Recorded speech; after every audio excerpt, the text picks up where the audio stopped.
আচ্ছা, আগে বলো তো কে কে আমার মতো পাপড়ি চাট খেতে ভালোবাসো?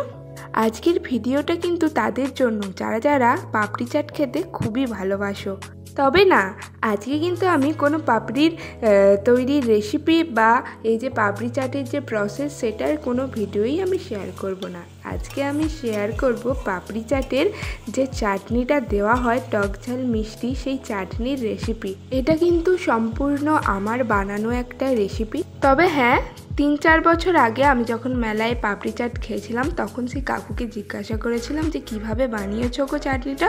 শুধু কাকু এটাই বলেছিল বিভিন্ন রকমের ফল টল দিয়ে বানানো হয়। ব্যাস ওটুকু আইডিয়া করেই মাঠে নেমে পড়েছিলাম। আর ভিডিওটা কিন্তু প্রায় বলতে গেলে 1 বছর আগেকার ভিডিও, এখন আমি এডিট করে দিচ্ছি আর কি। যাই হোক, এখানে আমি ফল ব্যবহার করেছি আপেল, আঙুর আর চেরি, আর তার সাথে ছিল খেজুর আর আমসত্ত্ব। ওই সমস্ত উপকরণগুলোকে আমি মিক্সারে খুব ভালো করে মিহি করে বেটে নিয়েছি। তারপরে কড়াইয়ের মধ্যে সামান্য পরিমাণে রিফাইন অয়েল দিয়ে একটা শুকনো লঙ্কাকে ছোট্ট ছোট্ট করে কেটে তেলের মধ্যে দিয়ে দিয়েছি। তারপর ওর মধ্যে দিয়ে দিয়েছিলাম ফলের পেস্টটা, দিয়ে ভালো করে নাড়াচাড়া করে নিতে হবে। হ্যাঁ, এই রান্নাটা কিন্তু লো ফ্লেমে হবে প্রথমে, তারপরে কিন্তু সেটা হাই ফ্লেমে হয়ে যাবে। তো আমি সেটা তোমাদেরকে বলে দেবো। আর দেখো, এর মধ্যে আমি সামান্য পরিমাণে লাল লঙ্কার গুঁড়োও দিয়ে দিয়েছি ভালো কালার আসার জন্য আর একটু ঝাল ঝাল হওয়ার জন্য। তারপর দিয়ে দিলাম স্বাদ মতো নুন। আর তোমরা তো দেখতেই পাচ্ছ আমি কন্টিনিউয়াসলি খুন্তিটা কিন্তু নেড়েই যাচ্ছি। তারপরে দিয়ে দেব পরিমাণ মতো চিনি। চিনিটা আমি এখানে বেশি ইউজ করেছি, তার কারণ আছে, সেটা আমি পরে বলছি। তো এখানে আমি পরিমাণ মতো চিনি দিয়েছি, দিয়ে আবার কন্টিনিউয়াসলি খুন্তি নেড়ে যাচ্ছি। হ্যাঁ, একটু হয়তো হাত ব্যথা হবে, কিন্তু ভালো জিনিস খেতে হলে একটু তো কষ্ট সহ্য করতেই হবে। আর দেখো, চিনিটা দেওয়ার পর কিন্তু কালারটাও চেঞ্জ হচ্ছে আস্তে আস্তে।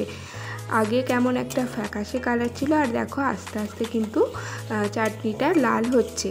কিন্তু তোমরা ভেবে নিও না যে চাটনিটা তার মানে হয়ে গেছে, এখন কিন্তু হাফ প্রসেস বাকি আছে। তো দেখো, তোমরা দেখতে থাকো। এবার এই যে আমি এর মধ্যে দিয়ে দেবো তেঁতুলের জল। হ্যাঁ, এটা কিন্তু আমি তেঁতুল সমেত দিয়ে দিইনি, তেঁতুলটাকে জলে ভিজিয়ে রাখার পর ওই তেঁতুলের পাল্পটা বের করে ওই জলের মধ্যে দিয়েছি। এবার এই যে তেঁতুলের জলটা দিয়ে দেওয়ার পরই কিন্তু গ্যাসের ফ্লেমটা হাই করে দিতে হবে। এরপর থেকে কিন্তু ফ্লেমটা হাই করেই এই চাটনিটা বানাতে হবে। তো যাই হোক, কিছুক্ষণ পর চাটনিটা এরকমভাবে ফুটতে শুরু করে দিয়েছে। এবার আমি এর মধ্যে দিয়ে দেব সেই সমস্ত উপকরণগুলো যেগুলোকে আমি বেটে নিয়েছিলাম, কিন্তু হ্যাঁ, সেগুলো আমি গোটা গোটা দিচ্ছি।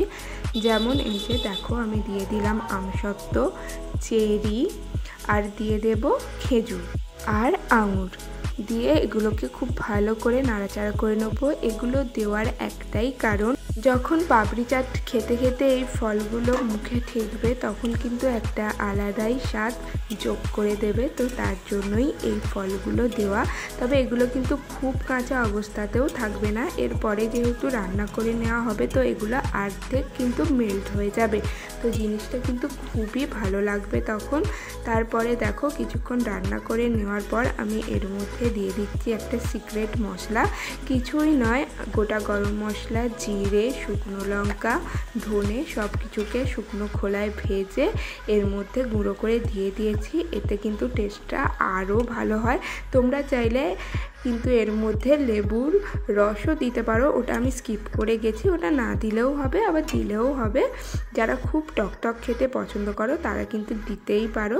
তো যাই হোক, এটাই ছিল আজকের রেসিপি। আশা করছি তোমাদের খুব ভালো লেগেছে। আর যারা যারা পাপড়ি চাট ঘরে বানিয়ে খেতে চাও তারা কিন্তু এই রেসিপিটা একবার ট্রাই করো, এটা আমার রিকোয়েস্ট। তো চলো, আজকের ভিডিওটা এই পর্যন্ত। ভালো লাগলে অবশ্যই লাইক, কমেন্ট, শেয়ার আর সাবস্ক্রাইব করে দিও।